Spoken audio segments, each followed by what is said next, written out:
Yo, Billy Zoners! Balik lagi sama gue di Billy Zone. Di episode sebelumnya, kita udah lihat gimana aliansi anti Dewi akhirnya berhasil menangin pertempuran 3 hari yang melelahkan. Nah, di episode kali ini, kita bakal lihat apa yang terjadi setelah perang. Dan siap-siap karena bakal ada kedatangan tamu tak terduga yang bakal bikin salah satu pemimpin kita dihadapkan pada dilema berat. Jangan lupa klik like, subscribe, dan nyalain loncengnya ya. Langsung aja kita masuk ke ceritanya.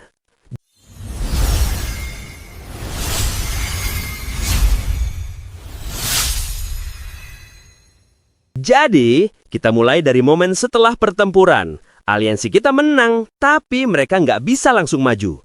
Mereka butuh waktu buat istirahat dan ngurusin prajurit yang luka. Para pemimpin pun ngadain dewan perang buat nentuin langkah selanjutnya. Tapi di tengah-tengah rapat penting itu, Seras datang bawa berita mengejutkan. Dia bisikin ke Tuka kalau klan Kurosaga, klannya Munin, ternyata ikut datang bareng bala bantuan gelombang kedua. Ini bener-bener kejutan. Soalnya bahkan Lise, si Perdana Menteri, nggak tahu soal ini. Artinya mereka datang diem-diem. Touka dan Seras langsung nyamperin perkemahan negara di ujung dunia. Dan bener aja, di sana udah ada Fugi, anaknya Munin, bareng anggota klan Kurosaga yang lain. Tepat pas mereka lagi ngobrol, Munin datang lari-larian panik. "Kenapa kamu di sini?" tanya Munin ke anaknya. Dan disinilah kita lihat perkembangan karakter yang luar biasa dari Fugi. Dia, yang biasanya cuma gadis kecil pendiam, natap ibunya dengan mantap dan ngejelasin alasannya. Dia bilang, kalau kita kalah perang, gak ada gunanya kita selama sendirian. Anggota klan yang lain juga nambahin, "Kami nggak bisa ngebiarin kamu nanggung beban ini sendirian, Ketua." Mereka juga sadar, kalau Vicious menang, nasib mereka yang terisolasi di negara di ujung dunia juga bakal suram. Jadi, mereka mutusin buat ikut berjuang bersama-sama. Munin jelas langsung kejebak dalam dilema. Sebagai pemimpin, dia ngerti logika mereka. Tapi sebagai ibu, dia nggak mau ngebahayain anaknya. Dan klannya? Touka dan yang lain milih buat gak ikut campur, sadar kalau ini adalah urusan internal klan Kurosaga. Tapi anggota klannya ngasih argumen yang logis. Mereka bilang mereka udah ninggalin sebagian orang di belakang buat narusin keturunan, jadi klan mereka nggak bakal punah. Fuji juga nambahin, kalau mereka menang, peran pembawa tanda udah nggak dibutuhin lagi, jadi nggak ada alasan buat takut. Tapi argumen Munin bukan lagi soal logika, tapi soal perasaan seorang ibu. "Kalau kamu mati, aku," katanya. Dan disinilah Fugi ngasih pukulan telak yang bikin Munin gak bisa ngomong apa-apa. "Terus kalau kamu yang mati gak apa-apa." Dan setelah itu, Fugi yang dari dulu kita kenal kalem dan tanpa ekspresi, meledak dalam tangis. "Gak ada gunanya," teriaknya. "Kalau kamu mati, Munin, semua ini gak ada gunanya buat aku." Dia meluk ibunya erat-erat dan mengungkapkan semua ketakutannya. "Kalau aku harus mati, aku mau ada di dekat kamu. Aku mau ngebanti, Bu." Anggota klan yang lain juga ikut ngasih dukungan. Mereka bilang mereka nggak mau dikenal sebagai pengecut yang cuma ngirim pemimpinnya sendirian buat berantem. Mereka pengen ngerebut kemenangan ini pakai tangan mereka sendiri. "Berjuang demi apa yang kita yakini. Begitulah cara kami mau hidup," kata mereka. Bener-bener momen yang nunjukin tekad mereka yang luar biasa. Munin yang udah bener-bener terpojok natap ke arah Touka minta bantuan. Tapi Touka dengan bijaksananya nolak buat ikut campur. Dia bilang, "Ini keputusanmu, Munin." Dia cuma nyaranin Munin buat mikir dengan tenang dan janji bakal ngedukung apapun keputusannya. Munin lalu nanya satu pertanyaan terakhir ke Touka. "Secara strategis, apakah hadiran Fugi bakal nambah peluang kita buat menang?" Touka sempat ragu, mikir buat bohong biar Fugi aman. Tapi akhirnya dia milih buat jujur. Dia bilang meskipun Fugi nggak ada di rencana awalnya, punya semua pilihan yang memungkinkan di medan perang itu selalu lebih baik. Gimana Billy Zoners? Bener-bener episode yang nguras emosi ya. Momen ledakan tangis Fugi itu bener-bener kuat banget dan jadi puncak dari konflik antara ibu dan anak ini. Dan kita juga lihat gimana klan Kurosaga bener-bener udah berubah. Mereka bukan lagi cuma kelompok yang ngumpet, tapi udah jadi pejuang yang punya tekad buat nentuin nasibnya sendiri. Tema beban bersama di sini bener-bener kerasa. Peran Touka di sini juga dewasa banget. Dia nggak jadi pahlawan yang nyelesain semua masalah, tapi jadi fasilitator yang bijaksana, ngasih ruang buat Munin jadi pemimpin sejati bagi klannya. Dan keputusannya buat jujur di akhir itu juga nunjukin integritasnya. Jadi, kita lanjut dari momen setelah Touka ngasih keputusan akhir ke Munin. Keesokan paginya, Munin datang nemuin Touka dengan mata bengkak. Dia nggak omong apa-apa, tapi kita tahu dia udah ngambil keputusan yang berat. Kemungkinan besar, dia ngizinin klannya buat ikut berjuang. Setelah itu, pasukan aliansi anti-Dewi akhirnya nyebrang perbatasan dan masuk ke wilayah Alion. Fase invasi udah dimulai. Tapi anehnya, perjalanan mereka tenang banget. Touka curiga, Vicious sengaja nggak nyerang mereka pakai monster biasa, soalnya dia nggak mau ngasih EXP gratis buat para pahlawan. Perjalanan yang terlalu mulus ini malah bikin Touka makin waspada sama jebakan. Kita juga dapat update politik. Bakos akhirnya mulai serius ngirim bala bantuan, dan Magnar juga udah resmi gabung. Tapi nasib Yonato masih jadi tanda tanya besar. Touka juga ngerenungin betapa terbatasnya info mereka, soalnya Lisbeth cuma bisa ngendaliin 2 familiar. Satu buat ngawasin Vicious, satu lagi bareng sama mereka. Pas mereka lagi istirahat, tiba-tiba ada utusan yang datang ke Touka. Dia bilang ada wanita aneh yang mau ketemu sama The Lord of the Flies. Dan cara si wanita ini ngenalin dirinya bener-bener spesifik dan bikin merinding. Dia bilang namanya Astorfa, pedang sumpah kedua dari penguasa lalat Belzegea. Touka jelas kaget banget. Dia kenal nama itu. Si wanita ini juga bilang, kalau Touka nggak percaya, dia bisa ketemu sama Seras Ashrain atau Makia Renovia, Kapten Kesatria Suci Neah, buat buktiin identitasnya. Ini nunjukin kalau dia punya hubungan sama masa lalu Seras dan Neah. Touka dalam hati langsung bingung. Apa yang dia lakuin di sini? Gimana caranya dia bisa keluar dari sana? Ini ngasih kita petunjuk kalau Astorfa ini harusnya di suatu tempat yang rahasia banget. Pas dia udah di dalam, Touka ngebuka topengnya dan nyebut satu nama. Eve. Bener banget. Tamu misterius itu ternyata adalah Eve Speed, si manusia macan tutul. Jadi, Astorfa itu cuma nama samaran buat misi rahasianya. Dia juga kelihatan beda. Sekarang, dia bisa terus-terusan dalam wujud manusianya. Kenapa? Soalnya, Erika udah berhasil nyiptain alat sihir penyimpan mana. Ini bikin Eve bisa nyimpan mana yang banyak buat nahan transformasinya. Terus, gimana caranya Eve bisa nyampe ke sana sendirian ngelewatin tanah monster? Ternyata, Erika juga udah bikin kereta perang satu orang baru buat dia, yang lebih mirip kayak kuda sihir. Ini semua bisa terjadi berkat terobosan baru Erika dalam teknologi pemblokir kesadaran, yang bikin kendaraannya nggak kedeteksi monster. Touka yang dengar soal semua penemuan baru ini langsung curiga. Dia ingat lagi obrolan sama Takao bersaudari, dan langsung nyambungin semuanya. Dia sadar petunjuk dari Hijril itulah yang jadi pemicu semua terobosan Erika ini. Jadi, kolaborasi antara dua jenius, Erika dan Hijri, udah ngelahirin teknologi-teknologi baru yang luar biasa. Dan tujuan utama Eve datang ke sana adalah buat nganterin senjata rahasia. Dia bawa perangkat penghambat kekuatan dewa yang udah berhasil diciptakan Erika berkat bantuan Hijri. Misi pengirimannya sukses.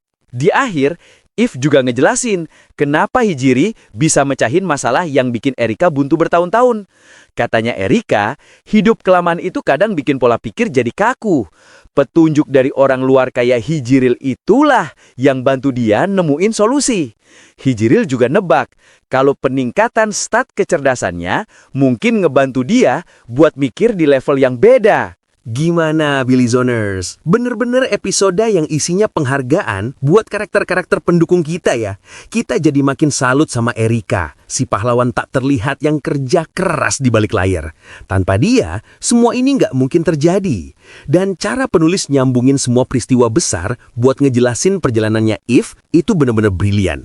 Itu nunjukin betapa terhubungnya dunia cerita ini. Setiap aksi punya konsekuensi, bahkan yang nggak disengaja sekalipun. If juga nunjukin kalau dia bukan cuma petarung, tapi juga agen lapangan yang pinter dan bisa diandelin. Dan pengaruh filosofi Touka ke sekutu-sekutunya itu juga keren banget. Sekarang, dengan senjata rahasia yang udah aman di tangan Touka, apa yang bakal mereka lakuin selanjutnya? Jadi, kita lanjut dari momen di mana If ngejelasin kenapa misinya ini rahasia banget. Ternyata, ini semua buat ngelindungin Touka. Erika khawatir kalau Touka tahu If datang, dia bakal nekat nyamperin ke tengah jalan dan ngambil resiko. Bener-bener nunjukin betapa pedulinya mereka sama Touka. If juga negasin lagi motivasinya. Dia bilang, ini semua demi masa depan dunia tempat Lisbeth bakal tinggal. Dia juga ngingetin Touka kalau dia itu anggota veteran Brigade Lord of the Flies yang setia. Kalau kamu mau maju perang, kamu harus ngasih bagian kemenangan ke bawahanmu, katanya. Bener-bener keren. Setelah itu, Touka ngebantuin If balik lagi ke wujud aslinya, si manusia macan tutul. Lalu dia ngenalin If ke tim intinya, Seras, Slay, dan Takao bersaudari. Tapi sengaja gak ngenalin ke Ayaka dan pahlawan lain dulu. Ini nunjukin kalau Touka bener-bener ngontrol alur informasi dengan ketat.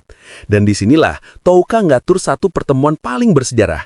Dia manggil satu orang lagi, Geo Shadowblade. Akhirnya, untuk pertama kalinya, perwakilan dari klan Speed alias If dan klan Shadowblade alias Geo bertemu.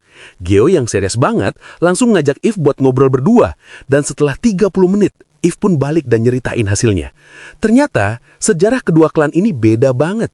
Dari sisi If, klan Speed, mereka udah ngelupain soal klan Shadowblade.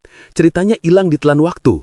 Tapi dari sisi Geo, klan Shadowblade, mereka masih inget banget. Mereka nganggap klan Speed itu bodoh karena nolak buat ikut ngumpet di negara di ujung dunia, yang akhirnya bikin mereka hampir punah. Tapi di akhir obrolan mereka, Geo ngasih tawaran penting.